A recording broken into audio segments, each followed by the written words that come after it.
Então, boa tarde a todos, sejam todos bem-vindos. A gente vai iniciar agora mais uma atividade aqui da SBPM, dessa vez comemorando o aniversário da SBPM em plena pandemia, e a gente preparou um evento diferente, né? Um encontro, uma festa, né? Um encontro com os pesquisadores, né? Para a gente ouvir as histórias de cada um, lembrar, conhecer os causos, né? E aí, para isso, a gente convidou a Gabi e a Aurora para preparar esse evento muito especial para a gente.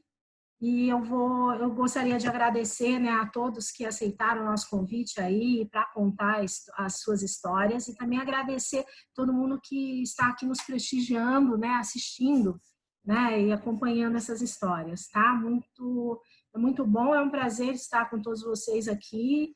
A SBPM está, né, se esforçando nesse momento para cumprir, né, um papel diferente, né, não só de capacitação, né, de representação da categoria, mas também, né, de conexão, né, de manter, né, a comunidade unida, trocando ideias, né, compartilhando conhecimento, né, mas também a gente também precisa de alguns momentos como esse, né, para simplesmente nos alegrar, né?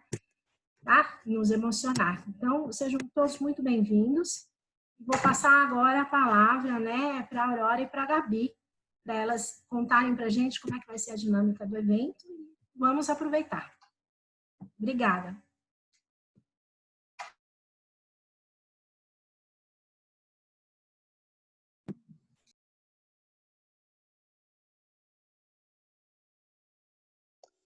Tá sem som, Gabi. Gabi sempre no mudo. Aí, foi. Pronto, agora foi. Bom, primeiro queria agradecer a presença de todos aqui, agradecer primeiramente à SBPM, que abriu a Histórias Contadas, esse espaço aqui para a gente poder dividir com vocês esse projeto que a gente está juntas, eu, Aurora e a Ana Maria. Dar parabéns à SBPM por tudo que tem feito. Eu tenho a honra aí de fazer parte dessa última diretoria formada e vejo aí todo o esforço desse time incrível de diretoras que está aí tentando reerguer, reavivar a associação desses profissionais. Então, parabéns, Cíntia, pela SBPM e também por todo a sua presidência aí à frente da associação, tá? Queria também agradecer cada um dos convidados a participarem da roda. Foram 10 no final convidados. Muito obrigada pelo aceite de vocês, por estarem aqui dispostos a contar um pouquinho das histórias aí de todo o percurso de vida de vocês. Mas não menos importante, e também queria agradecer aqueles que estão aqui para ouvir. Tenho certeza que se a gente somasse todas as histórias aqui, a gente passaria dias ouvindo tantas histórias. Foi difícil a gente escolher, a gente pensar, e aí a gente foi vendo com quem a gente estava se falando mais nos últimos tempos, e assim foi. Mas eu acho que esse é o começo de várias outras rodas que a gente quer fazer. E queria dizer também que o canalzinho aqui de mensagem, o chat está aberto, para conforme quem quiser ir contando e lembrando de histórias, vamos contando e deixando isso registrado aqui no nosso site, que se der tempo no final a gente resgata aí também algumas histórias, tá bem? Então, muito obrigada a todos vocês para estarem participando dessa grande roda. Histórias Contadas nasceu com o cruzamento de 3 vidas, né? Eu, a Gabi Michelin, a Aurora Yassuda e Ana Maria Michelin, minha mãe. Eu estou falando, então, das minhas 2 mães. Minha mãe profissional, a Aurora me contratou no Ibope quando eu tinha 18 anos, carequinha, para quem se lembra de mim na época. E minha mãe biológica. É uma honra poder estar com as duas nesse encontro de vida. A gente estava reinventando a nossa carreira, a gente estava buscando novos desafios e a gente encontrou uma coisa em comum, que era a vontade de ouvir histórias de vida.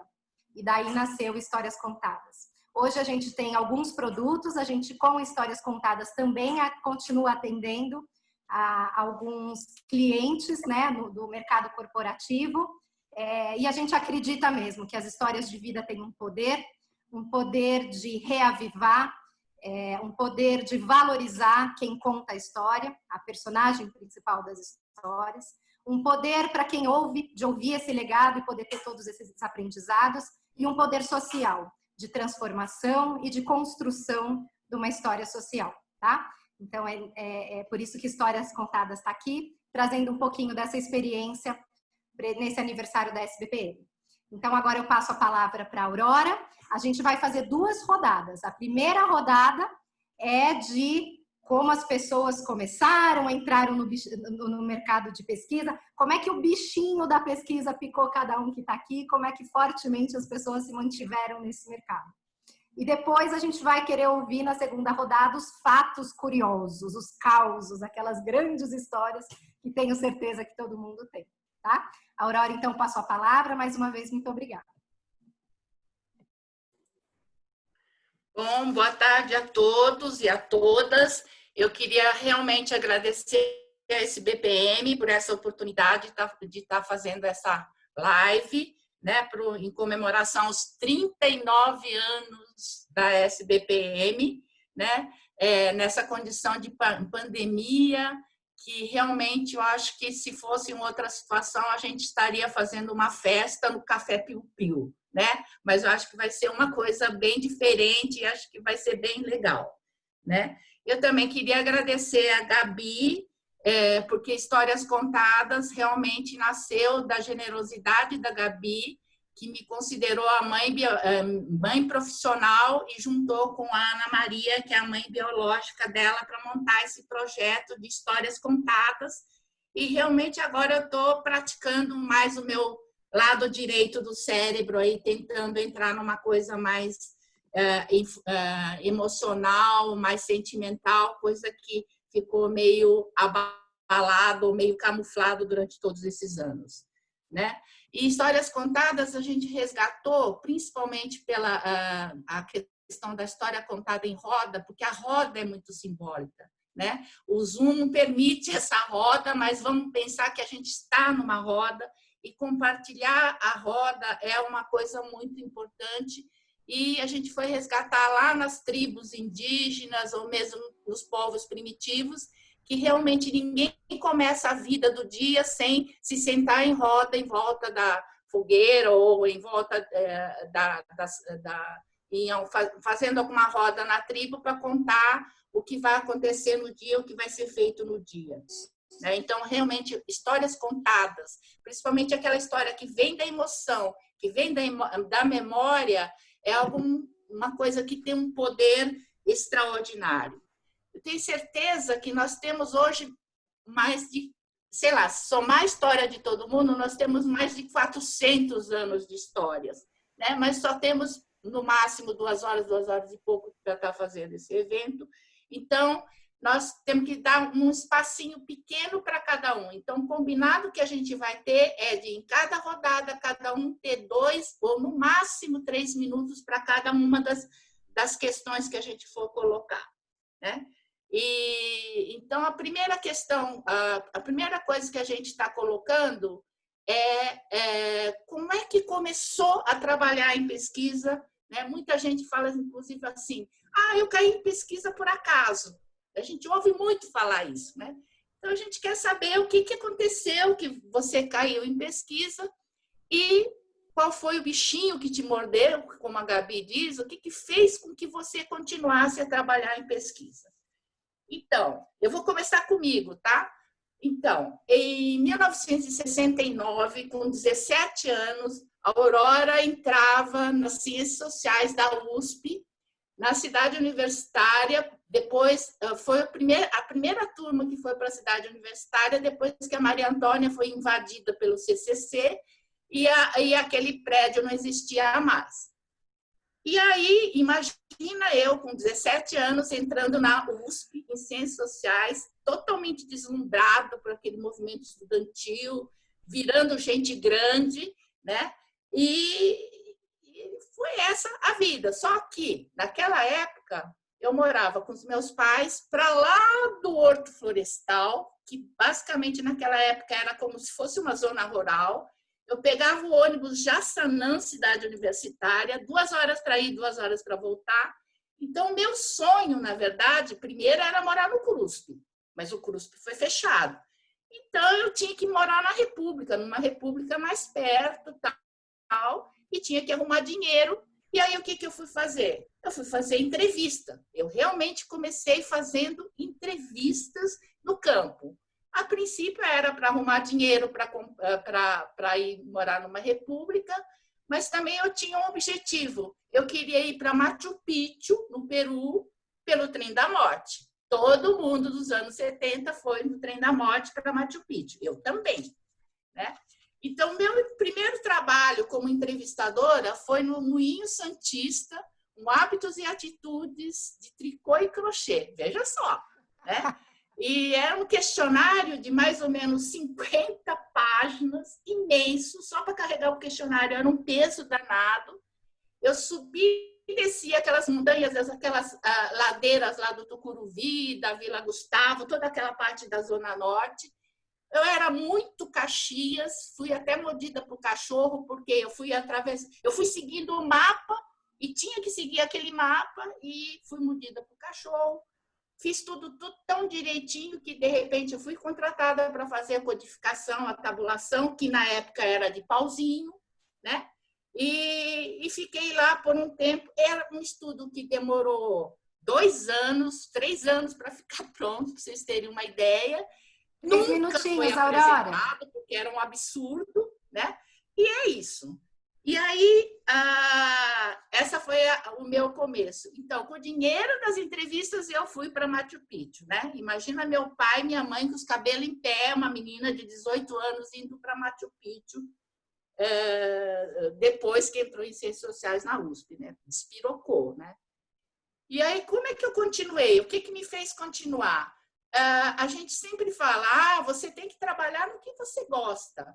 Tá, mas naquela idade a gente não sabia o que a gente gostava. Na verdade, o que eu posso dizer é que eu passei a gostar e gostei muito daquilo que eu fazia, né? Eu era uma pessoa muito curiosa, sempre fui e acho que ainda continuo sendo, e o que me intrigava eram os assuntos, né? As coisas diferentes que a gente trabalhava. Então, eu só vou, na verdade, listar as coisas mais engraçadas com que eu trabalhei.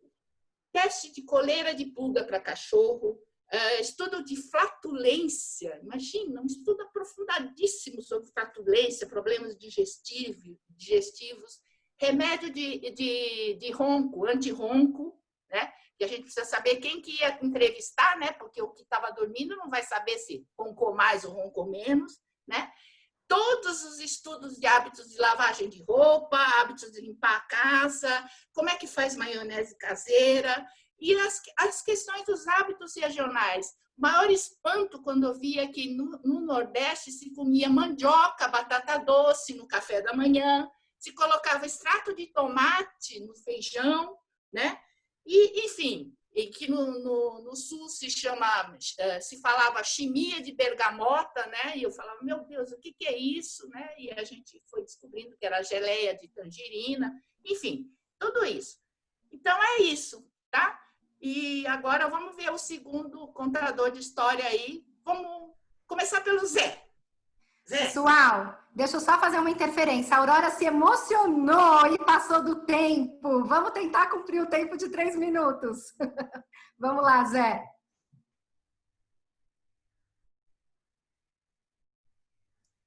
Oi, boa tarde. Eu sou o Zé da Ginger.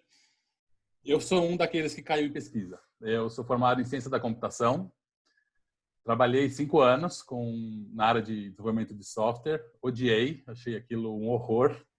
E não sabia o que fazer da vida. E fui fazer pós-graduação na FEA, que era do lado do estudo de matemática que eu tinha frequentado. E numa das matérias da pós-graduação da FEA, eu fiz apresentei um seminário sobre simulação. São modelos matemáticos que tentam prever o futuro. Uma pessoa foi assistir esse seminário. Ela se chamava Kátia Haniex, que muitos de vocês conhecem, tá? A Kátia, na época, era gerente de pesquisa da Elida Gibbs.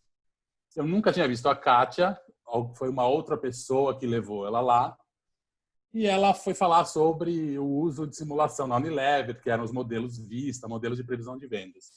Então, eu apresentei a teoria e depois ela deu o depoimento dela. E aí acabou a história, todo mundo foi para casa e tal. Depois de 2 meses eu recebo um recado, a Kátia ligou para você. Eu falei, que Kátia? Não conheço nenhuma Kátia. Era a Kátia Haniex. Ligou para mim e falou assim, eu tenho um fornecedor que está querendo uma pessoa que entenda de computação e não precisa entender de pesquisa, que vai ensinar. Tal pessoa era Pedro Fernandes, da Inovação. E eu fui falar com o Pedro. Aí, Pedro, não sei nada, nunca vi um questionário, não sabia nem que essa profissão existia. Ele falou, não tem importância, eu vou te ensinar e tal, mas eu quero que alguém que saiba de computação. E foi assim que eu entrei na área. E depois de muitos anos, eu descobri que todos os meus colegas da Inovação achavam que eu tinha sido contratado à força pela Unilever. A Unilever era um grande cliente da Inovação e eles achavam que a Unilever tinha forçado um cabidão de emprego, sendo que eu só tinha visto a Kátia uma vez na minha vida, né? Então, não tinha nada a ver, foi só uma indicação que ela fez. Mas foi uma coisa interessante descobrir depois que eu tinha sido empurrado pela Unilever para a Inovação, na opinião do pessoal. É isso. E o que te manteve aí, Zé? O que me manteve aí, acho que foi um pouco do que a Aurora falou. Primeiro, gente, né? Eu sou formado em ciência da computação, mas o meu negócio é conversar com as pessoas, né? Então, hoje eu faço muito mais quali do que quanti, né? E aí, eu gosto de conversar e entender as pessoas e ver o que está por trás do que elas estão dizendo, né, pra gente. Então, acho que isso é a principal razão. E a segunda, essa grande variedade de que hoje a gente fala de uma coisa, amanhã de outra. Acho que são 2 fatores aí bem atraentes nessa profissão. Tá ótimo. Daphne, entra na roda. Oi, que desafio, hein? 3 minutos. Então, meu nome é Daphne, né? Eu sou formada em Sociologia. A minha empresa é NBC, que é Núcleo Brasileiro de Campo. Eu considero que eu comecei a trabalhar com pesquisa quando eu era criança ainda. Minha mãe ia para o campo e eu ajudava ela levando sanduíches. E logo na minha adolescência, eu lembro que eu comecei a trabalhar no Ibope, eles tinham um espaço que a gente montava os questionários, né? E eu queria muito fazer a entrevista, mas não deixavam, porque eu era menor de idade. Um dia precisavam muito de entrevistador e deixaram eu ir para o campo. E aí eu super produzi, tinha muita energia, também era um questionário gigante. Foi um baita desafio, mas para mim era um dinheirão, né? Adolescente. Tive filho muito nova, né? Tive uma filha muito nova. Então, continuei com pesquisa, fui para a NBC, com José Maria e com o sobrinho.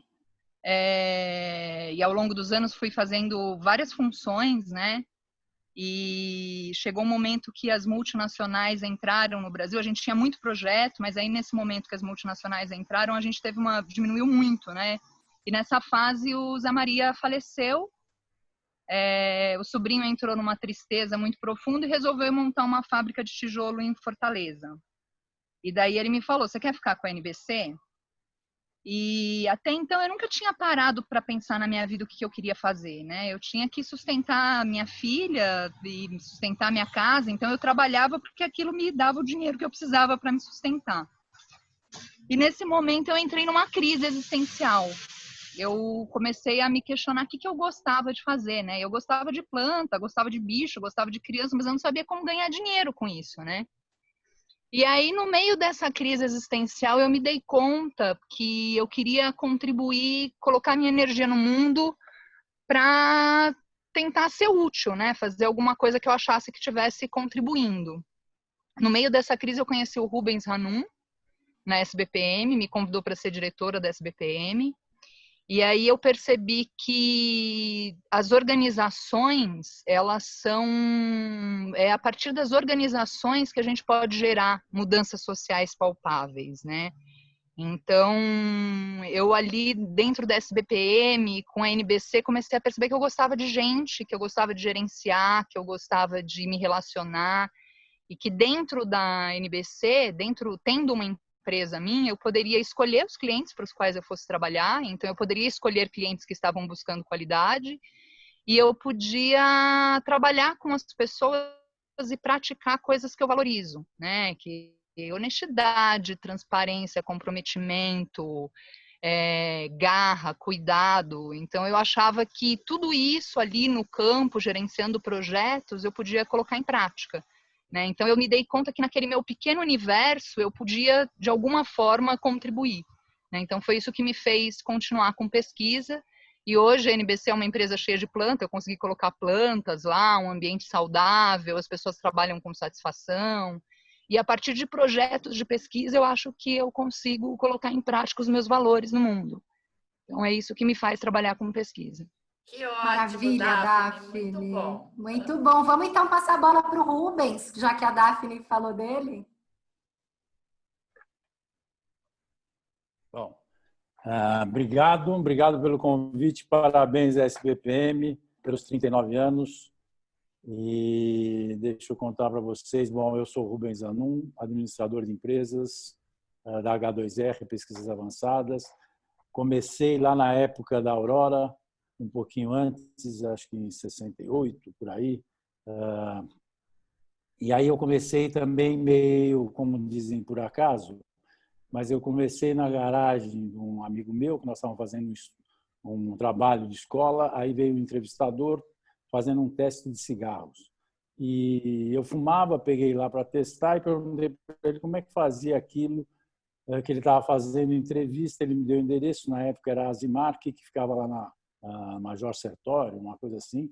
E eu fui lá querendo fazer pesquisa de qualquer jeito, fazer campo. Fiquei 2 meses tentando, falava todo dia com a Tânia, que era chefe de campo. Ela nunca me deu trabalho de campo, até que ela se encheu o saco e mandou para o 6º andar, que era a tabulação.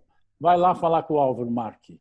Aí eu fui lá, ele me deu um bolo de questionário e um caderno de código e falou, faz aí. Eu olhei aquilo, fiquei olhando para um lado para o outro, fiz uma codificação no questionário, aí ele falou, tá bom, se você quiser, você volta aí amanhã, a chave você pega no 8º andar e começa a trabalhar. Eu achei aquilo uma loucura e aí eu tive meu primeiro empurrão, que eu cheguei em casa e falei para minha mãe, eu não vou trabalhar naquele lugar porque aquele homem é um doido, ele nunca me viu na frente, como é que ele me dá a chave do escritório dele? Aí ela me falou, imagina, ele está acreditando em você, vai lá, porque esse cara deve ser ótimo, o caráter dele é perfeito, vai lá, trabalha lá. Foi o meu primeiro empurrão, aí eu entrei em pesquisa, nunca mais saí. Ou, na verdade, eu saí sim, fui trabalhar numa loja com um tio meu, fui ser gerente de loja, e aí eu quis implantar na loja todo o ambiente que eu tinha visto em pesquisa, trabalhando na Azimark, que era um ambiente que eu aprendi com todas as colegas da Aurora, de sociologia, da USP, de participação e tal. Cheguei lá e não consegui, só levei pancada, porque numa loja não dá para você trabalhar daquele jeito todo mais participativo. Voltei correndo para a pesquisa, que eu falei, o meu lugar e aonde eu estou aprendendo a ser alguém na vida é nesse ambiente aqui. Esse foi o segundo empurrão que eu tive para continuar em pesquisa. O terceiro empurrão, mais um empurrão, é que aí eu fiquei muito curioso com o que faziam com aquelas coisas que a gente pesquisava e resolvi procurar um cliente e fui achar um emprego na Ródia, que era uma empresa química, é uma empresa química multinacional, e que aí eu fui ver como é que se fazia para trabalhar com aquilo, com aqueles resultados de pesquisa. Esse foi um terceiro grande empurrão.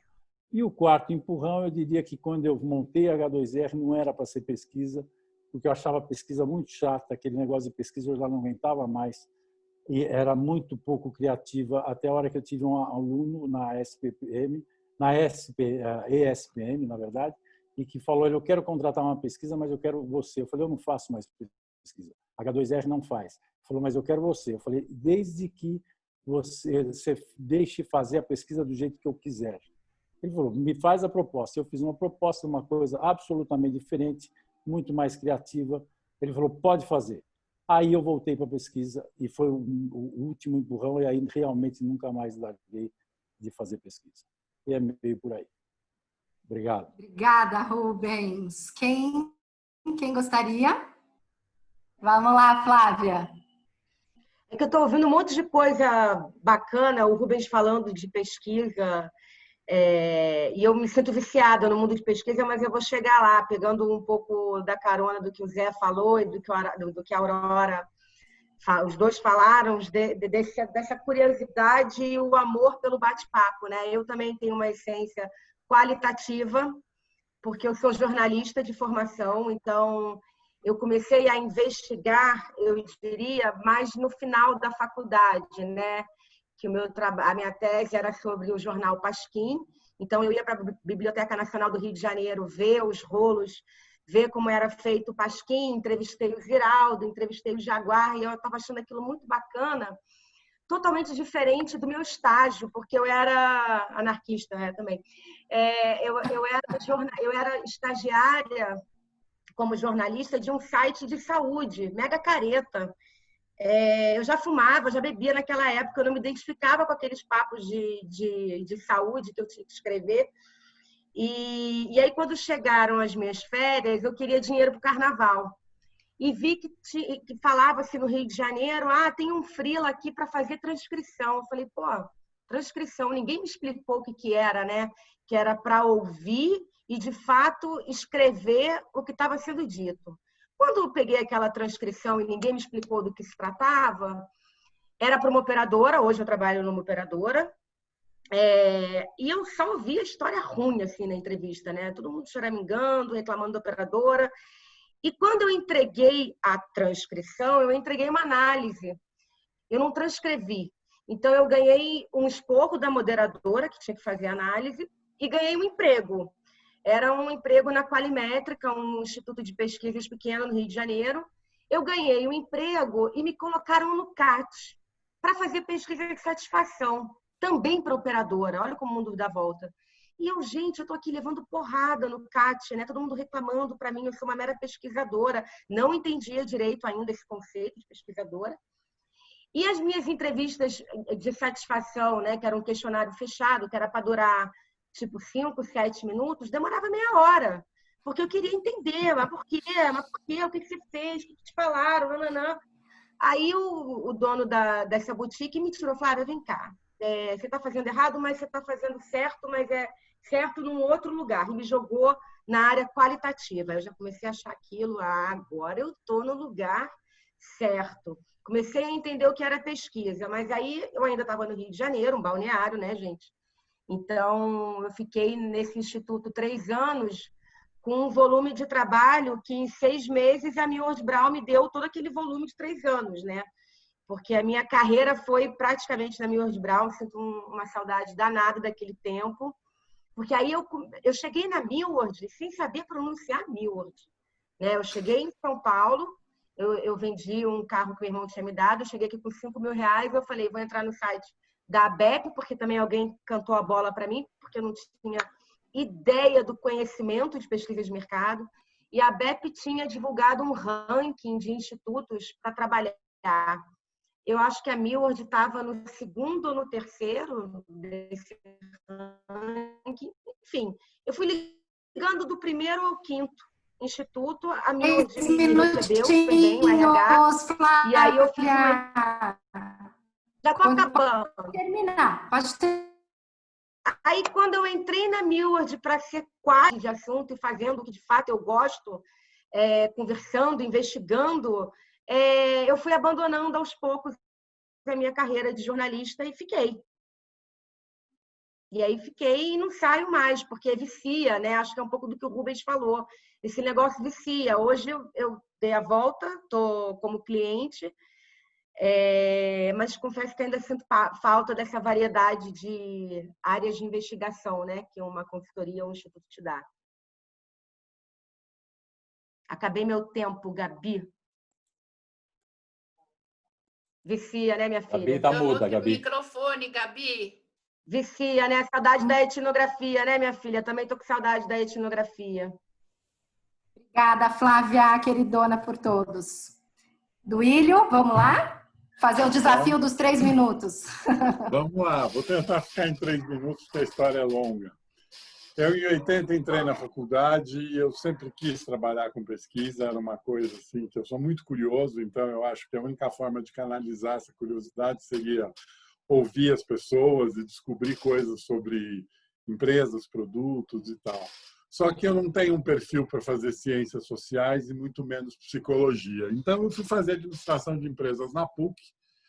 E na época ainda a gente tinha matéria de pesquisa de mercado. E aí, quando eu tive o primeiro projeto que nós fizemos dentro da PUC, lá para elaborar um questionário, aplicar com os alunos, com as pessoas, eu tinha um professor, o Nelson Boni, e falei, cara, é isso que eu quero da minha vida, me arruma alguém. Você sabe de alguém que queira um estagiário para eu começar e tal?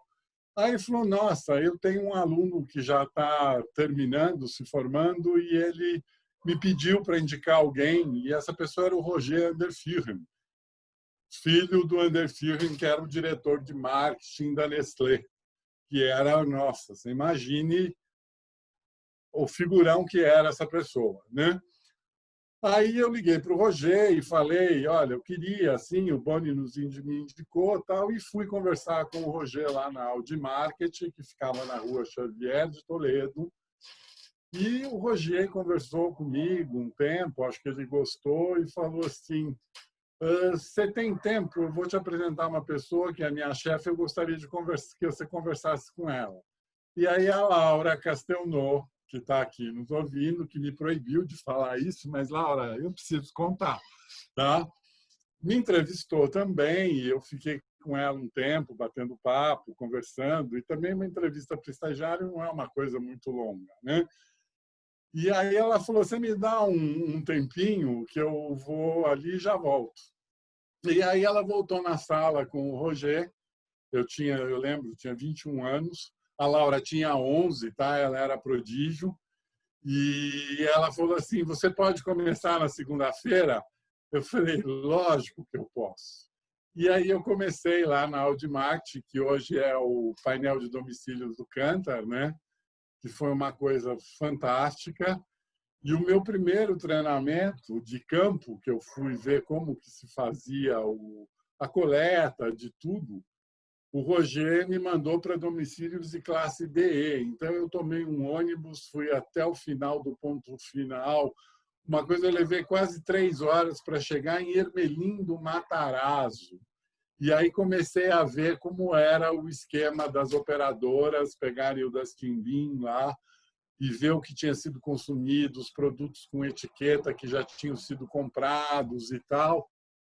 E, para minha surpresa, e que eu fiquei assim, foi um choque, que o que eu via dentro da casa dessas pessoas simples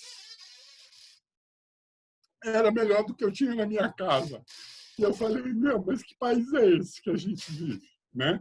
Porque meu pai sempre deu duro, trabalhou, proporcionou um monte de coisas, e eu não tinha na minha casa fogão mascara negra, umas coisas que eram assim top de linha, sabe? Isso fez um choque, nossa, eu me emociono, desculpe, gente, mas fez um choque na minha maneira de pensar e de como que eu fui conduzir minha vida daí para frente. E eu conheci gente fantásticas, tipo Maxime Bacelar, o próprio Nelson, que me chamou para vir para a BPM, Eugênia Paisani, que foram essa minha veia de começar a trabalhar pela nossa profissão também dentro das associações. Então, foi isso. Muito bom, Duílio. Obrigada, Duílio. Você fez em 3 minutos, cheio de emoção, emocionou todo mundo. Obrigada, querido. Eu sou muito emotivo, não adianta. E esqueci de falar de um cara chamado Magela, que também aprendi campo demais com eles, e Daphne, nós trabalhamos juntos. Aí eu vou falar da Daphne depois, quando for contar o caso, tá? Que também é uma pessoa fantástica, junto com o sobrinho Zé Maria. Obrigada. Podemos agora chamar uma diva chamada Diva. Abre o microfone, Diva. Abre o microfone. Diva, abre seu microfone. Posso abrir aqui para ela. Peraí. Tá.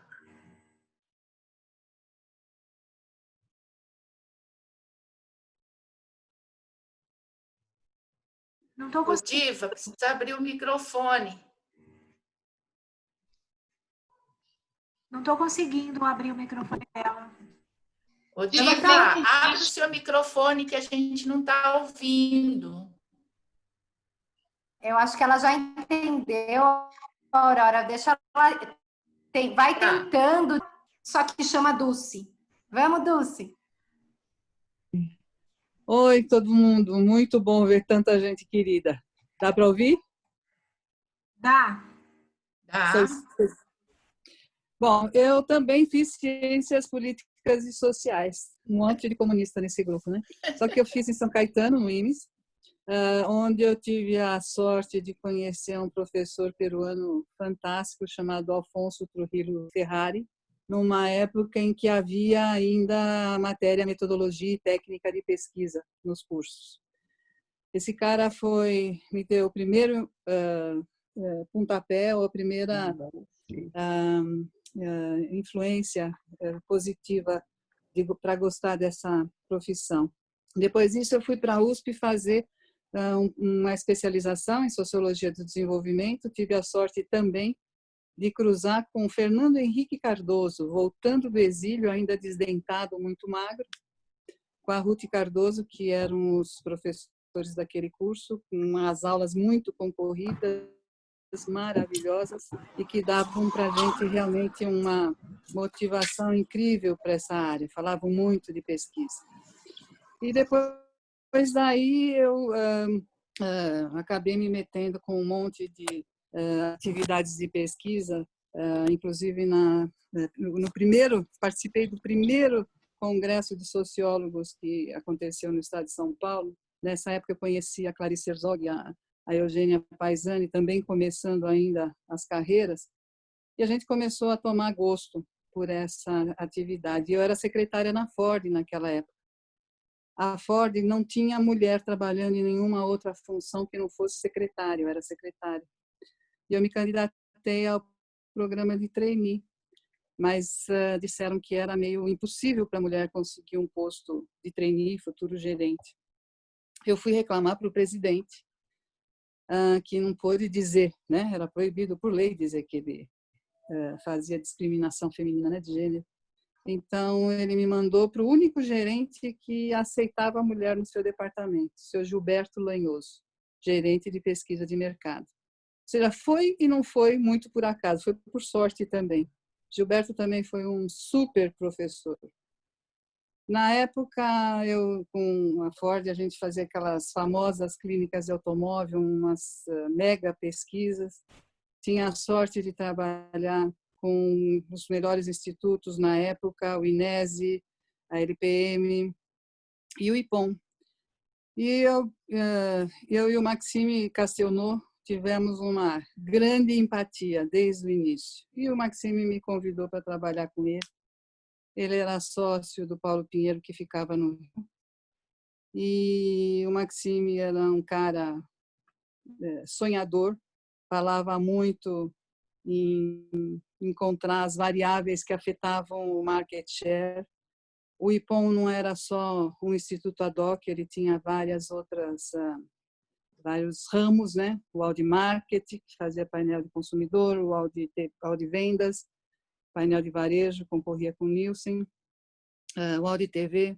O Audi Market e o Audi TV praticamente eram pioneiros, um na área do consumo, quase o primeiro painel de consumidor do Brasil, e o Audi TV também, o primeiro painel, a primeira tentativa de medir a audiência de televisão regularmente no Brasil. E no Audi TV trabalhava o Luiz Antônio, eu e o Luiz Antônio Silveira da Mota repartíamos uma salinha na Xavier de Toledo, e o Luiz Antônio me encantava, a gente achava que ele era um professor pardal, ele foi inventor do primeiro TV-metro, já imaginava naquela época, mais de 40 anos atrás, que ele passando na rua ele poderia monitorar que canal estava sendo assistido dentro do lar. E eu fiz um dos primeiros questionários de medição de audiência. Minha mãe respondia o pré-teste em casa à noite. Então era uma coisa assim fascinante em termos de aprendizado, em termos de pensar na contribuição que aquilo poderia ter, não só para a carreira, mas para o conhecimento de um modo geral. E trabalhar com Maxime pensando nessas variáveis todas que podem influenciar consumo, podem influenciar comportamento. 3 minutinhos, Dulce. Já passou os 3? Fez um bingo agora. Ai, fiz um bingo. Nossa, não passou nem na metade. A gente se entusiasma realmente, como o Duílio falou. Bom, pulando bastante, eu acabei indo para... o Maxime vendeu a parte do IPOM, a DOC, e eu fui parar na Mavibel, levando os clientes ad hoc que o IPOM tinha na época. E um dos clientes que eu acabei tendo lá no IPOM, também novo, foi a Lever, e acabei passando depois a trabalhar para a Lever. Na Lever fiquei 25 anos, só para resumir, esses 35 anos em que atuei em pesquisa, eu acabei fazendo 1.000 projetos, 300 cursos, 15.000 pessoas treinadas, só na América Latina 2.000, de Trinidad e Tobago até Uruguai, e hoje eu estou numa consultoria tentando encontrar tendências para novos negócios. Muito obrigada, Dulce, muito obrigada. Diva! Agora sim. Deu um probleminha aqui na questão que eu saí da sala. Na verdade, a tela saiu, mas tudo bem. Em primeiro lugar, eu quero agradecer pelo convite. Estou muito feliz de estar aqui com vocês, reencontrando gente amigo de muito tempo. Estou feliz de ver as pessoas, né? E estou contente também de estar num evento promovido pela SBPM, né? Você sabe que eu tive na Assembleia de Criação da SBPM, na época era SBPM, não era a SBPM, a SBPM surgiu depois, né? Eu comecei a trabalhar em pesquisa há 46 anos, foi em 74. Na verdade, eu até estou pulando uma breve passagem pelo campo no INESE, quando em 68 estava em greve a faculdade, eu fiz uns freelas, né? Mas, na verdade, eu me sinto que eu comecei mesmo em 74, né? Eu tinha acabado de me formar em psicologia. O pessoal da área de pesquisa da Thompson, que foi onde eu comecei a trabalhar, recrutava candidatos a pesquisador na PsicoUSP, né? Por meio de colegas, professores, e assim eles me contrataram, eu fui contratada, eu aprendi tudo que eu sei na Thompson, né? Eu não tinha nem ideia do que se tratava. Eu adorei o ramo de pesquisa, amei, né? E estou até hoje, fiquei até hoje, me especializei em qualitativa, em online, escrevi livro, enfim, sempre enfrentando novos desafios que gosto até hoje, né? Eu fui alternando, então, trabalho fixo e free até 79. Em 79 eu fui trabalhar fixa na UMAP, BBDO, né? Na época era Alcântara. Na sequência eu fui para a Mavibel. Na época a Mavibel era uma house, para quem não sabe, da Unilever. Eu fui como gerente da área qualitativa, né? Fiquei lá até 84, quando nasceu a Recherche. Foi uma empresa pequena, especializada em qualitativa, onde eu atendi grandes clientes, continuei atendendo os clientes que eu atendia na Mavibel, né? A Raquel, minha filha, que está aqui presente, se tornou minha sócia na Recherche em 2009 e depois ela assumiu a empresa. Eu não trabalho com job já há um bom tempo. Eu não me afastei totalmente de pesquisa, eu ainda dou aula, faço supervisão e consultoria. Mas a minha presença na pesquisa se dá cada vez mais de uma forma esporádica. Eu estou mais participando dos eventos e eu estou curtindo muito, né? No momento que eu estou me dedicando mais mesmo, é a minha segunda paixão, o artesanato. Eu elaboro e faço brinquedos criativos. É uma coisa completamente diferente, que, na verdade, nem é tão diferente assim. Tem uma conexão, né, com a psicologia. Eu voltei a fazer tudo que eu sempre gostei como psicóloga e me dedicando a um trabalho criativo e ligado à educação de criança, que é uma coisa que eu sempre curti também. Então, enfim, eu dei a volta e voltei para o começo, né? E aqui vai um jabazinho, se vocês me permitem. Vocês podem me ver no Instagram. Agora, meu nome é Diva no Ateliê, não é mais Recherche, é Diva no Ateliê, tudo junto. Quem quiser olhar lá, tá lá, tá? Os trabalhos. E é isso. Tá ótimo, Diva. Um grande prazer. E na minha tela, a Raquel tá aqui embaixo, assim. Então. Coisa mais linda. É ver o sorrisão da filha enquanto a mãe fala, né? Muito bom. Mas vamos passar a palavra para você agora, querida.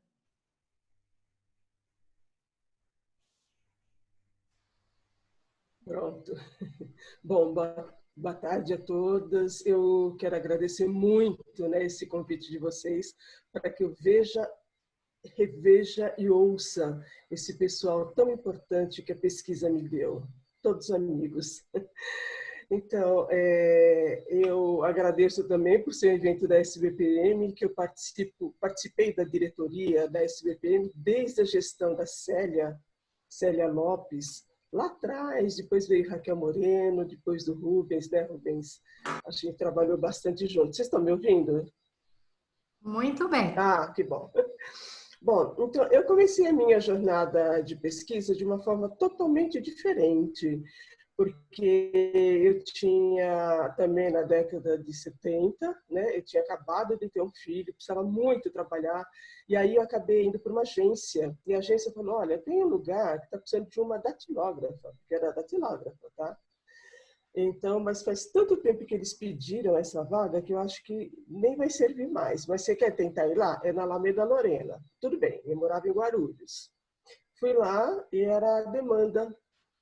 Aí cheguei lá, o pessoal falou, realmente, a gente não precisa mais, mas acho que a gente vai dispensar a secretária. Você quer tentar? Eu quero tentar. E foi uma coisa maravilhosa. Aquele choque de tudo que vocês imaginam, que eu saí de uma área, de uma espécie de conhecimento muito limitado e fui trabalhar na demanda que tinha muito entrevistador incrível na vestimenta, na forma de falar, na forma de agir, na opção sexual. Eu fiquei assim, endoidecida lá. E comecei no meu processo de datilógrafa e secretária, tá? Mas eu acho que eu tinha uma coisa que todo mundo falou aqui, era curiosidade. Eu tinha muita curiosidade. Então, quando o pessoal fazia tabulação, eu queria entender o que era aquilo. Tanto que depois de um tempo, o Rubens trabalhou lá uma época, né, Rubens? E ele falou para mim, mas quer tentar fazer uma tabulação? Quero. Fiz sozinha. Tudo certo. Nem sabia que tinha que bater uma coluna com a outra, não sabia de nada. E tudo certinho, bom. Aí passei para campo, acabei olhando como que as pessoas faziam no campo também. Fiz uma supervisão de campo só, mas eu acabei, como eu datilografava muitos relatórios que o pessoal escrevia tudo ali à mão, na caneta, no lápis, eu tinha que datilografar aquilo. E eu ficava tentando entender por que as pessoas estão chegando nessa conclusão. Por que ela escreveu 7 em cada 10. Por que será? Então, aí foi a curiosidade, passou um tempo, o Silvio me deu a chance de escrever um relatório que ele entrou na sala falando, mas tá maravilhoso. Então, assim, foi uma transformação na minha vida total. E aí eu acabei ficando... Naquela época a gente não fazia apresentação, pelo menos a demanda... 10 minutinhos já, mas a gente entregava os relatórios para o cliente e ficava nisso. Mas é uma pena que eu tenho tanta coisa para contar para vocês. Mas ótimo. Então, a demanda foi o meu princípio de uma empresa que eu trabalhei com muito empenho. E depois de 2 décadas eu caí na RI, que aí eu tinha muita coisa para contar. Inclusive, nós, né, Zé Antônio, trabalhamos juntos. Muito bom. Mas, enfim, foi isso. Estou muito feliz. Acho que a minha empolgação com pesquisa é tamanha que meu filho mais velho virou pesquisador também. Os outros 2 não quiseram, porque ele viram que era muito desgaste. Mas o mais velho, ele também virou pesquisador. Eu adoro. Até hoje. Trabalho na Abaco agora. Muito bem. E para fechar a primeira rodada com chave de ouro... Nosso ilustre, carismático Nelson Marangoni. Que honra! Vamos lá, Nelson. Você já me coloca numa posição difícil, hein? Conquistada, Nelson. Olha, mas muito obrigado. Eu gostei muito dessa ideia. Realmente fiquei pensando no que falar e preferi um caminho que me permitisse agradecer e lembrar de muitas pessoas que me ajudaram nessa trajetória. porque realmente esse foi até um dos motivos que me fizeram permanecer, porque encontrei realmente gente muito importante para mim. Para vocês terem uma ideia, quando eu era pequeno, na minha região de Feijó, que era uma cidade muito pequena, eu tinha ideia de ser, primeiro de tudo, eu gostaria de ser boiadeiro, que era para conduzir a boiada, era usar o berrante para conduzir a boiada. Depois eu passei a querer ser motorista de caminhão. E uma vez eu fui entrevistado por uma revista italiana que queria saber meus desejos quando criança e por que dessas profissões. Eu disse que eram profissões que me ajudavam a entender os animais, depois de buscar desafios, conhecer novas regiões, enfim, buscar coisas novas. E isso tem a ver com a minha trajetória em pesquisa. Vocês vão ver durante o relato que tem alguma coisa a ver com a pesquisa. Fiz USP, eu tive 2 contatos com pesquisa. Fui chamado a fazer um freelancer na Asimar, que é onde o Rubens também passou, um freelancer que era um trabalho com sandálias havaianas, que era ainda um produto para as classes baixas naquela época. Então, eu fui fazer um trabalho e, naquele tempo, a gente fazia discussão em grupo, e eu comecei na área qualitativa, fazia discussão em grupo nas casas das pessoas, não eram em salas especializadas, eram nas casas das pessoas. E surpresa minha, e sofrimento também. Na verdade, nesse grupo, que era o meu primeiro, tinha um bêbado participando, o que me deu muito trabalho para poder realmente conduzir aquele grupo.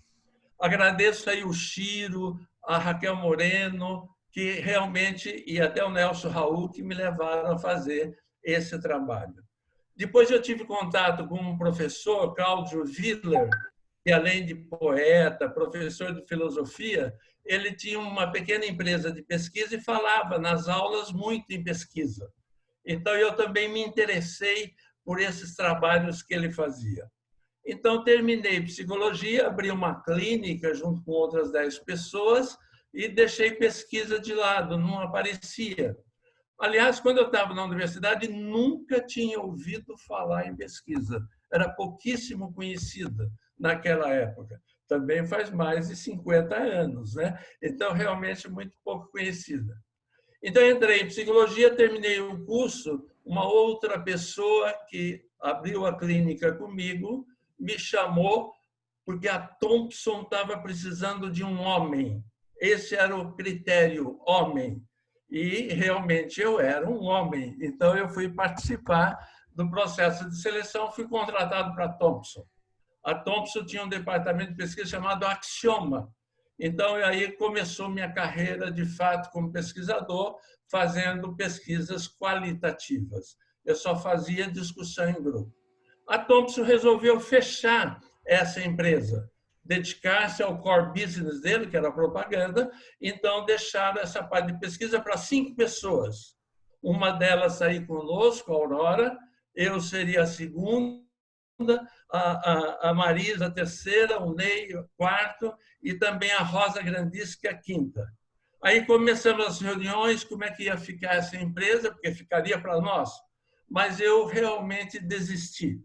Desisti de ficar com o grupo, gostava do grupo, não tinha problema, principalmente com a Aurora, que está aí me ouvindo, né? Mas realmente eu desisti porque eu queria aprender uma outra coisa. Eu achava que a parte qualitativa era pouco, era parcial para entender todos os fenômenos, todas as variáveis que interferiam no consumo. Então, eu fui aprender Quant e fui para Mavibel. Mavibel fazia só pesquisa nessa época para Unilever. E eu fui aprender Quant junto com o Álvaro Marque, outra pessoa que me ajudou muito também nessas alturas, onde eu pude aprender a parte quantitativa. Depois, a Mavibel se transformou na RI, a Research International. Aí, minha profissão, vamos chamar de pesquisador mesmo, foi se deslocando para a área de gestão, para a área mais executiva. Então, depois de muitos anos dentro da RI, eu virei o diretor-presidente da RI. Nessa época também, eu passei a exercer uma função na ABPM. Eu fui presidente da ABPM durante 4 anos. Então, meus olhos estavam voltados nessa época para outras coisas, não só pesquisa propriamente dita. Estava voltado para a própria gestão da atividade. Eu sempre tive interesse em, por exemplo, valorizar a atividade, dar um status melhor para a atividade, e isso eu fiz um pouco na ABPM. Depois também fiz na ANEP. A ANEP foi fundada em 1991 e eu fiquei 10 anos como presidente da ANEP e pude realmente exercer esse trabalho mais executivo dentro da nossa atividade. Então, dentro da RI, eu fiquei mais de 20 anos dentro da RI. Decidi sair da RI, abri uma empresa. Achava que deveria realmente perseguir um caminho próprio. Mas, quando eu desisti da RI, eu recebi muitas propostas. Uma delas do IBOP. Então, acabei indo para o IBOP por uma série de razões e fui trabalhar, então, no IBOP, onde fiquei mais 10 anos. Só para vocês terem uma ideia e ficar marcante, o primeiro dia que eu fui no IBOP, numa reunião com a Márcia Cavallari, foi o dia do ataque terrorista das Torres Gêmeas de Nova York. Eu estava em reunião naquele dia e nos chamaram para ver o que estava acontecendo naquele dia nos Estados Unidos. Fiquei no IBOP 10 anos, tinha uma função, passei depois para a área do board, participava só das reuniões gerenciais de desenvolvimento, mas desisti, porque eu queria estar à frente de negócios. Eu queria estar à frente realmente fazendo pesquisa. Embora não fazia mais, mas eu gostava de auxiliar as pessoas na formulação de estratégias, na formulação das conclusões. Então, abri a MC15. E abri com uma ideia diferente. Diferente na gestão e diferente na entrega. 10 minutinhos, Marangoni. Diferente na gestão, quando eu pretendia que as pessoas já fossem mais livres naquela época. Eu comecei já naquela época o home office, que hoje é uma realidade por outras circunstâncias. E também uma entrega diferente. Naquela época, 2012, já se falava muito nas questões mais estratégicas da nossa atividade, no desenvolvimento de insights. Então, terminou essa fase da MC15, eu continuo na MC15, continuo gerenciando, continuo tendo o prazer de trabalhar com mulheres na maior parte do tempo. Realmente é muito mais, me perdoem os homens nesse sentido, para a nossa atividade é muito mais rico trabalhar com as mulheres. Então, gerenciar, coordenar, liderar, realmente para mim foi o que me motivou a ficar todos esses anos nessa atividade. A sorte nossa! Muito bom. Gabi, Agora a gente tem o Antônio, né, Aurora? Isso. O Antônio lá de Belém conseguiu entrar. Antônio Reinaldo, a palavra é sua. Olá. Estão ouvindo, pessoal? Estamos te ouvindo. O desafio é 3 minutinhos nessa primeira rodada, Antônio. Eu estou acompanhando. É só o seguinte, são 23 anos agora de mercado, agora em julho a gente vai fazer, mas estamos aí.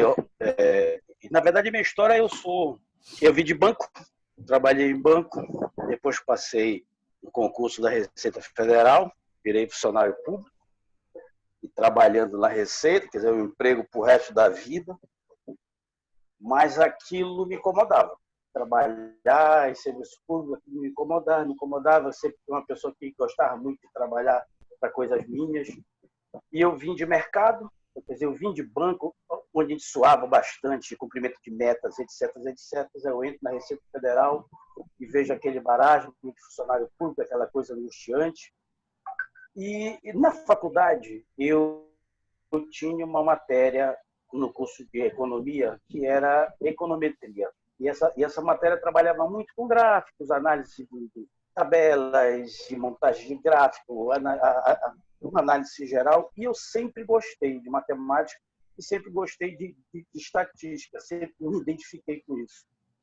E aquilo ficou na minha cabeça, desde o curso. Me formei tudinho, e trabalhando na Receita, aquela coisa ficou meio assim angustiante. Se eu não quero mais trabalhar nesse troço aqui, eu quero fazer alguma coisa, e resolvi de uma coisa, eu vou abrir minha empresa de pesquisa. Seja o que Deus quiser. Aqui nessa região norte, o que é que eu vou fazer? Só pode ser lucro. Então, meus pais quase me matam, meu sogro, minha sogra quase que teve um infarto, eu tinha acabado de casar, como é que tu vai me largar uma Receita Federal e tentar aventura para esse lado de pesquisa? Isso é maluco, ainda mais aqui em Belém, no norte, onde ninguém olha. Sei lá, e comecei a montar.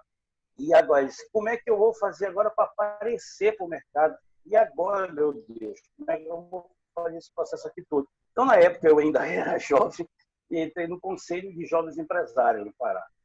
E aí a gente começou já também a trabalhar lá dentro, e eu comecei a fazer um trabalhozinho de formiguinha, tentando aparecer para o mercado, e comecei a conhecer algumas empresas aqui de Belém, e a gente começou a fazer alguns trabalhos mas bem rasteiro mesmo, aquele negócio de iniciante, e eu disse, meu Deus do céu, preciso atualizar. Aí eu fiz alguns cursos ainda, não era a ABEP ainda, mas eu fiz alguns cursos ainda na NEP, na ABPM, para eu tentar ver se eu me reciclava um pouco, e aí para poder pegar, né, o jeito da coisa, e seja o que Deus quiser, embora começar a aplicar as coisas aqui em Belém. Inclusive fiz curso com a Aurora, fiz curso com a Diva, com toda a galera aí da ABEP. E aquilo veio 3 minutinhos já, Antônio. Ah, 2? Eu tô cortando. Já foi 3 já, rapaz? Não, 3 não. Marangoni fez mais do que 3. Deixa eu levar esse restinho. O Marangoni fez bem mais do que 3, você tem razão.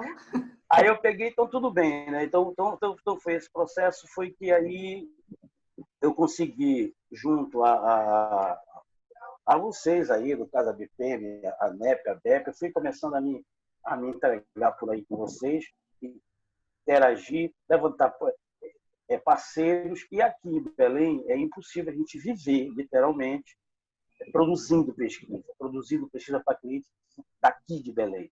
Então, a gente tem esse nosso trabalho, sim, com algumas empresas aqui de Belém, mas a maior parte nossa fazendo parcerias, e o meu maior parceiro é o Ibope. Tal. A gente já trabalha para várias empresas aí, que estão aqui no processo aqui com a gente.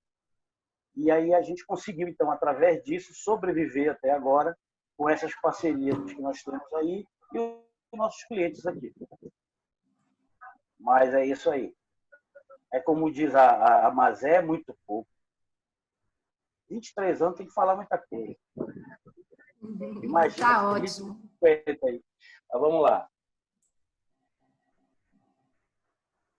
Aurora. Agora a Aurora.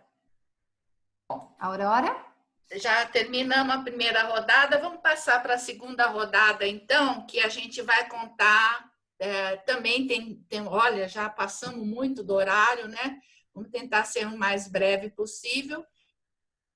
E vamos contar os causos, as coisas mais interessantes que aconteceram. Eu, começando por mim, eu queria voltar aqui e realmente agradecer a sincronicidade que o universo me trouxe hoje aqui, juntando o Nelson, a Diva, a Dulce, numa mesma reunião. E me lembrando da época que nós trabalhamos juntos, os 3, eu, Nelson e a Dulce, na mesma sala, e a Diva, como era de qualitativa, numa outra sala, mas exatamente no mesmo momento. Então, vocês poderiam imaginar o sufoco do chefe dessa turma, né? Não devia ser fácil, né? A Aurora, a Dulce, Perdigão, né? E a Diva, todo mundo junto lá, né? A gente teve chefes holandeses e tudo. E o que eu quero contar é alguma das histórias que eu encontrei quando entrei na Mavibel, para mostrar assim como a pesquisa foi se transformando e a gente foi agente dessa transformação, se adaptando, não sei o quê, né?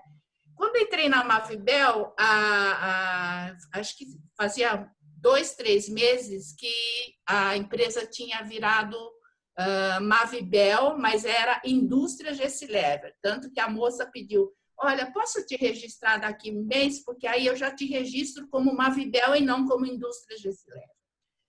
Aí, então, começamos lá, e uma das coisas muito interessantes que eu gostaria de apontar é que, como era Indústria Gessilever, os entrevistadores eram todos registrados, as entrevistadoras, a maioria, 99%, eram entrevistadoras, e elas usavam uniforme.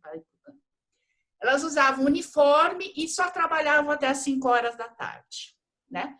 Então, imagina o sufoco quando eu cheguei lá na Mavibel e levei uma indústria de cigarros para fazer pesquisa. 89% da população dos fumantes eram de homens.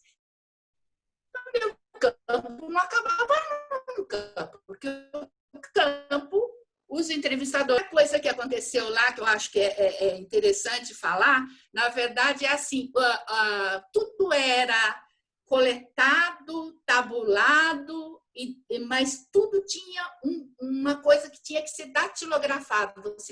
Você escrevia o seu relatório à mão e tinha um setor de produção que tinha um poder imenso dentro da empresa. Gente, eu morria de medo daquela Maria Helena, que ela espinafrava todo mundo, mas eu quero contar algumas coisas que elas datilografavam. Não era como a Mazé, que ficava pensando, nossa, será que isso está... Por que ela está falando? Não, elas datilografavam o que elas entendiam que estava escrito lá. Um dia eu peguei um relatório, recebi o relatório para estar podendo conferir, porque eles batiam e você tinha que conferir, e voltava lá para elas corrigir. Aí eu olhava embaixo das tabelas, estava escrito assim, aerostatos molhados, aerostatos molhados, aerostatos molhados. Que raio de aerostatos molhados é isso aqui? Era respostas múltiplas. Ela entendeu aerostatos molhados, ela escreveu aerostatos molhados em todas as tabelas.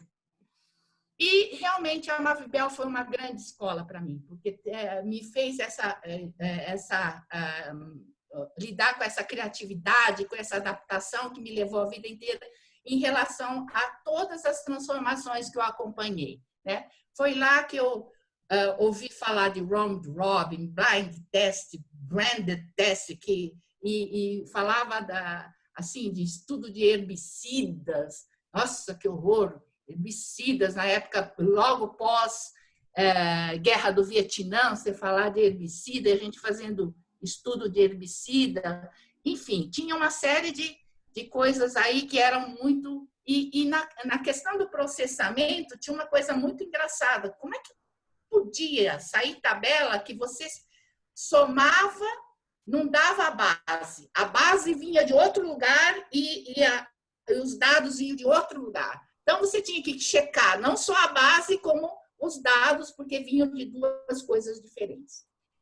E aí, mais para pontuar assim, as coisas estranhas que a gente já acompanhou na vida aí, e os estudos demoravam muito, né? E uma coisa que também eu quero falar é sobre assim, os estudos relacionados à inovação, né? E o mais engraçado, os dois mais engraçados que eu vejo eu trabalhei na clínica de automóveis para lançamento do Fiat Uno, que era um horror. O design do Fiat Uno era um horror perante um Fusquinha, um Fiat 147, que era a referência do mercado, né? Ficava um mecânico, não, na verdade era um marceneiro, ficava do lado do protótipo, porque o protótipo era pregado com tipo assim, coisa de porta, sabe? E levantava e descia, levantava e descia para abrir a porta e vivia quebrando. Isso é só para falar na história da clínica de automóveis que eu trabalhei. E a outra coisa foram todos os estudos que eu fiz para conceito de telefone celular. As pessoas não conseguiam entender, e muito menos, e também os analistas, né, as pessoas que trabalhavam com pesquisa, eu mesmo tinha muita dificuldade de entender o que era esse negócio sem fio. Falava, e os primeiros telefones celulares também eram enormes. Por mais que a gente escrevesse, outras vezes, a gente não conseguia passar o conceito. Até que um cara falou assim, já entendi. É como se a gente andasse assim com o orelhão na orelha, né? Então, assim, é o máximo que o cara conseguiu entender. Isso para colocar, assim, como é muito difícil e é muito perigoso e a gente pode matar grandes inovações tecnológicas quando você está pesquisando uma coisa que é absolutamente desconhecida. É isso. Aurora, você não contou a história do absorvente íntimo, não contou a história da fralda descartável. Gente, a gente passaria o fim de semana aqui ouvindo histórias, né? É muito bom ouvir, mas infelizmente o meu papel aqui é de cobrar vocês do tempo, tá? Vamos tentar ser breve, eu não vou ficar pedindo para parar, mas então cada um aí controla o seu próprio tempo, tá? Por favor. Quem gostaria de fazer a próxima rodada? Então, o próximo dessa rodada, quem gostaria? Zé Antônio, vamos lá, Zé. Eu vou porque eu tenho um compromisso depois. Tá ótimo, querido. Não, quando vocês falaram assim, conta um evento, uma coisa que marcou você. Eu acho que uma coisa que a pesquisa, trabalhar com pesquisa me permitiu foi ser um bom marqueteiro. Eu acho que quem trabalha muito com pesquisa tem toda a capacidade de assumir uma função de marketing depois nas empresas, porque a gente vê o marketing acontecer na nossa frente ali, sabe? Então tem coisas, por exemplo, na parte de branding, eu acho que a gente super entende como as coisas funcionam e a gente vê as coisas se materializarem ali de maneira muito marcante. Então eu trouxe um caso que aconteceu comigo há 15 anos ou mais, que eu nunca esqueci. Foi um depoimento de uma consumidora. A gente fez um projeto, naquela época que, sabe, quando estava todo mundo falando, classe C, o renascimento da classe C e tal, a gente fez um projeto sobre as marcas do coração da classe C que a gente fez para o pessoal da Unilever, para Laércio e todo aquele povo. E aí deu lá resultado, era Oma, era Natura, era Nestlé e era Nestlé. E aí a gente foi entender o porquê que essas marcas moravam no coração da classe C. E uma moça fez um depoimento que eu nunca esqueci. Eu achei assim, sabe quando a pessoa fala aquela coisa que parece, aqui vai para o relatório na primeira página, né? Ela falou assim, leite moça é o seguinte, você vai no supermercado e aí tem o leite condensado lá, a marca B, que eu não vou falar qual é. E aí você chega e a lata está um pouquinho amassada. E aí o que você pensa? Essa marca é uma porcaria, né? Ela falou outra coisa, ela falou uma merda, mas tudo bem. Essa marca é uma porcaria, né? Tá. Aí ela falou, aí você vai no mercado e tem a lata de leite moça e a lata tá amassada. Aí sabe o que você pensa? Esse supermercado é uma merda. Quer dizer, a força daquela marca se traduziu num depoimento de tipo, era uma marca que acima de qualquer suspeita. Se tinha algum problema, era o cara que manuseou, nunca era aquele equity daquela marca construída, né? Esse é o tipo de coisa que eu acho que a gente, ao conversar com as pessoas e entender o significado que essas marcas ocupam, o quanto elas depositam essa confiança nessas marcas e tal, foi muito elucidador, um caso que eu nunca esqueci, dela conseguir colocar em palavras algo tão importante quanto o brand equity, né? Acho que simples assim, enquanto eles sentam lá tentando fazer um monte de conceito e tal, para o consumidor é uma coisa muito simples, muito direta, muito aberta, que mostra a confiança depositada nas marcas. É essa historinha que eu tinha para contar.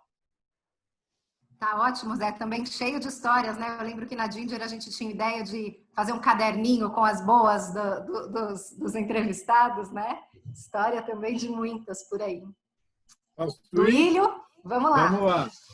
Então, já que ele falou isso para o mercado, eu saí da Audimarket e fui trabalhar na Santos Diniz, que era uma empresa ligada ao Grupo Pão de Açúcar, e nós tínhamos um diferencial que era chamado experimento, que você podia montar grupos de loja com o mesmo perfil, mesmo tamanho de vendas, em regiões de São Paulo, e você fazia um store audit no primeiro mês. No segundo mês, no grupo controle das lojas, você introduzia uma variável de marketing, que podia ser um produto novo, uma promoção, seja o que fosse, media, fazia o store para ver como é que é o comportamento de vendas do painel controle e do experimental. E depois, no terceiro período, você fazia novamente um Storauditing sem a variável de marca para poder medir efeitos residuais e como que ficava o comportamento de vendas de produtos. Aí nós estávamos lá no departamento de compras do Pão de Açúcar, negociando a compra do bendito shampoo novo que ia ser testado nesse experimento, né? Explicando para o comprador, estava gente do cliente lá, o vendedor, o cara de marketing, aquela coisa tudo, e passa o seu Antero, que era o diretor de compras do Pão de Açúcar, que era uma pessoa antiga que tinha trabalhado com o pai do Abílio, era uma pessoa temida, brava, era uma coisa assim. E o seu Antero falou, mas o que vocês estão fazendo aqui com o comprador? E aí a gente explicou que nós íamos fazer uma pesquisa assim do shampoo, que era um experimento e tal. Ele vira uma fera, esbraveja com todo mundo e fala, supermercado não é lugar de lavar a cabeça de consumidor. Não tem como fazer isso. Quer dizer, muito bravo, né? E aí ficou todo mundo assim, tivemos que ir embora, depois voltar e renegociar para poder fazer o teste. Tá? E um segundo caso muito interessante também, nós estamos fazendo um estudo de embutidos para um grande fabricante, né? Não preciso dizer quem é, e vieram as tabelas para eu fazer a análise e estava lá que mortadela era muito bom para fazer sacanagem. E você imagine, eu com 26 anos, falei assim, gente, isso aqui está errado, não é possível, né? Aí chamo o pessoal do processamento e falei, gente, isso aqui está errado. Como que vai fazer sacanagem com mortadela? Que história é essa? Sabe? E aí a cabeça ao mil pensando, né? Que tipo de sacanagem dá para fazer com mortadela, né? E eu falei, não, tá errado. Aí, não, checamos tudo. Tá? Eu falei, não, então me traz os questionários aqui que eu quero olhar. Não, mas por que você quer ver os questionários? Eu falei, não, eu quero ver. Da onde é isso? É Porto Alegre. Vamos pegar os questionários aqui e vamos ligar para os consumidores lá para eles explicarem o que é sacanagem. Não é possível, né? Aí, pego lá na primeira ligação, falei, olha, a senhora respondeu um questionário assim, assim, assado, sobre frios e tal, e a senhora disse que mortadela é muito bom para fazer sacanagem. Eu não entendi isso. A senhora podia me explicar como é isso? Ah, sim, isso aqui é um prato tradicional aqui de Porto Alegre, que a gente pega e embrulha a mortadela numa pimenta, e quanto mais forte a pimenta for, é maior a sacanagem para quem vai comer que não sabe o que está rolando. Então, acho que foram esses os casos. Tem outros, mas eu acho que esses foram os dois mais memoráveis. Muito bom, Duílio, muito bom. Flávia, quer fazer a mesma rodada? Vamos lá? Quero. Vou rapidinho, porque estão me chamando aqui no Teams para outra reunião. Mas tem histórias marcantes, assim, que é sempre quando envolve estrangeiro, quando vem cliente de fora e eu tinha que levar nas etnografias. Isso era sempre ia dar caldo, né, aquele projeto, porque a gente já quebrava as pernas dos estrangeiros quando a gente mostrava a realidade aqui, né? Então, tinha uma história quando eu fazia a etnografia com um monte de japonês, mas tradutor, mas cameraman, para falar de macarrão instantâneo, e a gente vai para Porto Alegre, vai para São Paulo, Rio, Recife, e aí o japonês querendo medir a temperatura da água, a temperatura da panela, quando que o consumidor vai consumir o macarrão instantâneo, aquele macarrão está com que al dente, enfim. E o nosso povo, nós comemos cada um do seu jeito, e quando a gente está falando de regiões diferentes, aí que é de cada um do seu jeito mesmo, né? Então, chegava no Nordeste, além de coentro, ralava cenoura, colocava sazon, mais o pozinho que vinha no macarrão instantâneo. E o japonês, de cabelo em pé, não, tudo errado. A pessoa coava o macarrão instantâneo, jogava fora o caldo, e ele, não. Aí, querendo dizer que tinha que beber, enfim, tinha que tomar aquele caldo. Assim como eu levei também uma marca famosa de roupa infantil americana, que estava pensando se lançaria a loja própria no Brasil ou se ia pegar carona dentro de uma loja de departamento. Aí, bom, trouxe uma mala, 3 malas com um monte de roupa de bebê e achou que ia chegar no Recife e encantar as mães com aquela marca, aquele algodão americano, naquela cor cinza clarinho, azul clarinho, e as mães do Recife apavoradas, totalmente diferente das mães classe AB de São Paulo, que se encantavam, as mães de Recife, mas falta cor, falta brilho, esse bebê está muito apagadinho. E você tem que traduzir isso para eles entenderem, vão além, né? Tirar aquelas pessoas da sala de grupo, vamos passear no shopping, vamos ver como é que é a moda do local. Então, eu me divertia, eu nem pensava na responsabilidade do projeto, né? Assim, eu me divertia tanto. O Davi já passou por maus bocados comigo, acho que o Tomás, no interior de São Paulo, a gente foi fazer uma pesquisa e não tinha sala de grupo. Na época era para falar de net, se não me engano, uma coisa doida. E aí eu acho que o Tomás me levou de carro para o interior e a gente fazia grupo no hotel. De repente chegou polícia. Como? Uma cidade pequena, as pessoas indo para quarto de hotel para fazer pesquisa. Eu tive que ligar correndo para mim. Hoje não lembro se foi a Rolo Taif na época que me ajudou, ou se foi alguém do administrativo. Olha, eu preciso de um termo explicando o que é a Miojo Brown e por que a gente está usando, o que é pesquisa e por que a gente está usando um quarto de hotel, porque não tinha sala, né? E a gente separava em grupos femininos e masculinos, não sei porque, acho que era exigência do cliente na época. E por que eu estou levando mulheres para um quarto de hotel? O Tomás tendo que se explicar. Aí tinha que ligar para Miriam para falar também. Eu tendo que ligar para mim, o Jota, dando problema. O que a Flávia está aprontando no interior de São Paulo? Eu só lembro de histórias boas, assim, né? O dia que eu comi o mocap de Trident e a cliente chinesa ficou uma fera. Eu esqueci a escova de dente, eu estava na sala de grupo o dia inteiro, não comi. Aí eu virei para um colega de trabalho meu na época, eu falei, Ivo, vamos comer Trident. A gente esqueceu a escova de dente, vamos comer Trident. E a gente comeu o mocap da pesquisa. Ela veio bravíssima, where is the fucking mocap? Desceu, goela abaixo, um mocap duro. Arruinei o projeto, mocap caro. Na época que estava estudando o Trident de 3 camadas. Não sei, né? Vai ver que eu estou fora do peso à toa, não é possível. Mas enfim, eu só lembro de coisas bacanas, deliciosas, assim. Eu acho um barato ter essa oportunidade de ter essa variedade de projetos e mostrar a realidade do Brasil para essas pessoas mundo afora que acham que a gente é igual em todas as regiões do Brasil, né? Isso é o mais encantador para mim. Ótimo, Flavinha, obrigada. Vou contar rapidinho aqui uma vez que eu fui moderar um grupo em Curitiba, e era um grupo de homens, entra um fardado, e não sei por que cargas d'água eu fui perguntar para ele, era só falar alguma coisa que eu não precisava falar, né? Ele falou, você não tá armado, né? Ele, sim, tô armado sim, tirou a arma e pôs a mesa.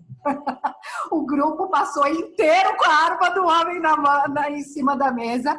E ele era aquele tipo de homem meio que falava num tom meio assim e tal. E aí ali no momento do grupo, o outro cara discordou e não sei o quê. E aí tinha 1 hora de grupo, ainda ia ter mais 2, mas eu não tinha condições. Eu fiquei morrendo de medo, encerrei o grupo e depois fui explicar para o Zé o que tinha acontecido. Bom, quem mais aí da nossa roda entra? Eu posso contar? Sim, claro, vamos dar. Então tá. Eu fiquei pensando aqui, porque em campo tem tanto caos, né? Mas uma das coisas que aconteceu há um tempo atrás, que a gente começou a fazer muito teste de produto e os lugares para fazer teste, as centrais, eram muito inadequados, a gente resolveu montar nosso espaço, né? E aí não sei por que carga d'água, sempre é muita mulher trabalhando, né? São raras as vezes que ficam homens trabalhando. E cada projeto é um projeto, então você tinha que montar, desmontar, cada projeto você tinha uma necessidade. E aí a gente sempre tentava colocar um homem para poder trabalhar com a gente, que era para carregar os pesos, né? E aí a gente teve uma ideia de colocar rodinha nos móveis. E aí todos os biombos, mesas, a gente fez todos os móveis planejados com rodinha para não depender mais de homem, né?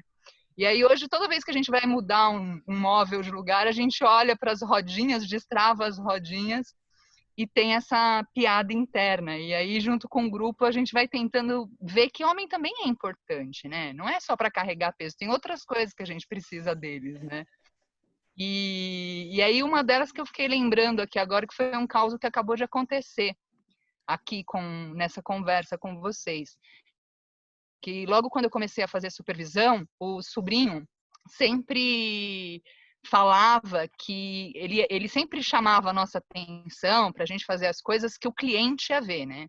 Que o cliente estava pedindo tal coisa, que o cliente estava cobrando tal coisa. E o cliente era o Duílio. Eu morria de medo do Duílio. Aí eu fui lá no GAP uma vez, numa reunião, e foi o primeiro cliente que eu conheci, né? E eu achava que ele era durão, né? E eu tinha muito medo. Eu conheci ele e ele me elogiou na época pro sobrinho. Eu lembro que ele falou que o campo estava com muita qualidade, né? E aquilo, eu que tinha uma autoestima meio baixa, né? Aquilo super me motivou, né? Super me deu uma energia. Mas eu sempre tive uma imagem do Duílio um homem duro, né? E aí, hoje, olhando aí o Duílio contando a história dele, chorando, eu pensei, pedra, tanto bate até que fura, né? E fiquei muito emocionada vendo ele chorar, assim. É impressionante como que quando as coisas que vão acontecendo na vida, a gente vai conhecendo as pessoas e criando uma versão das pessoas na nossa imaginação, né? E como que cada um é um universo, né? E é isso, assim, acho que esse me deu um sorriso interno. Para mim é um caos. Muito eu bom. Eu queria fazer uma parte, desculpa, eu preciso voltar. A Daphne realmente ela é fantástica. Eu sou uma pessoa detalhista em algumas coisas, mas ela consegue ser 50 vezes mais do que eu. Tá? Nós fizemos um estudo para um grande fabricante de Coca-Cola há 20 e tantos anos, e o grande sucesso do estudo era toda a operação de campo que ela coordenava e que fazia muito bem, e eram todos os meses 1.500 entrevistas. Quarteirão ímpar era só homem, quarteirão par só mulher, né? E eram coisas assim, especificações muito chatinhas de ser feito. E a Daphne fez isso com maestria e assim, se eu era bravo, eu achava que o sobrinho era bravo. Eu não tinha essa imagem mesmo. Mas foi interessante ouvir falar isso. Obrigado. E olha, eu gostei muito do tempo que a gente trabalhou juntos. Foi assim fantástico. Desculpa aí a atravessar, mas eu queria pontuar, tá? Tá ótimo, Duílio. Daphne, eu me lembro de você, acho que gravidinha na 7 de abril, agora que eu tô lembrando aqui, eu carequinha e você gravidinha, nós éramos meninas. Vamos lá, quem é o próximo?